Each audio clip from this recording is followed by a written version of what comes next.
अंत में प्राणी मोक्ष का अधिकारी कैसे होगा। यही सब आपस में विचार कर रहे थे। तभी वेद व्यास के शिष्य सूत जी का वहां आगमन हुआ। सूत जी को वहां आने के बाद जितने ऋषि मुनि थे उठ करके उनको प्रणाम करने के बाद उनको यथोचित अर्घ पाद्य जल आदि दे करके उसके बाद आसन दिया बैठने के लिए। जब आसन पर सूत जी महाराज बैठ गए तो जितने ऋषिगण थे उन्होंने कहा, हे सूत जी महाराज, हम लोगों के मन में एक ऐसा विचार आ रहा था जिसका उत्तर हम लोग अभी ढूंढ नहीं पा रहे थे। आपके यहाँ जाने से हमको लगता है कि हमारे प्रश्नों का उत्तर मिल जाएगा। सूत जी ने कहा, हे ऋषियों, आप लोग जो प्रश्न पूछेंगे हमसे जितना हो सकेगा यथोचित उत्तर देने का प्रयास करूंगा।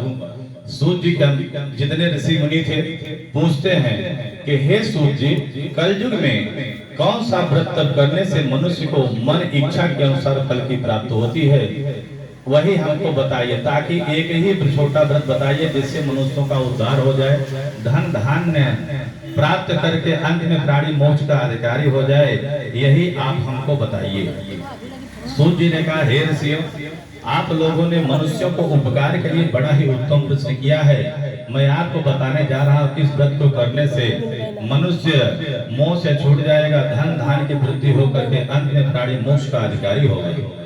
सूत जी कहते हैं कि हे ऋषियों, आप लोगों ने जिस प्रकार से प्रश्न किया वैसा ही प्रश्न एक बार नारद जी ने भगवान विष्णु से किया था। मैं वही आपको बताने जा रहा हूँ, ध्यान पूर्वक सुने।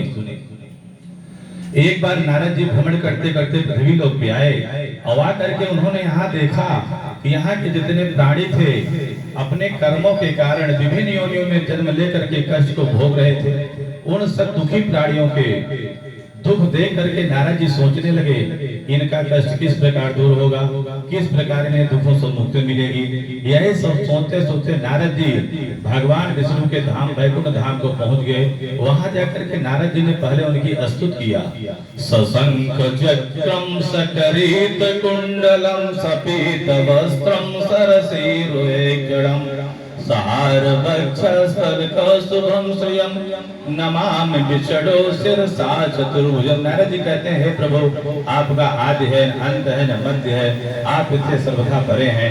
हे प्रभु, आपको मेरा अनंत कोटि बार बार प्रणाम स्वीकार हो।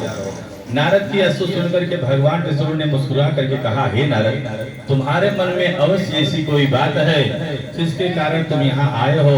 तुम्हारे मन में क्या है, मुझे सब कुछ साफ साफ बतलाओ।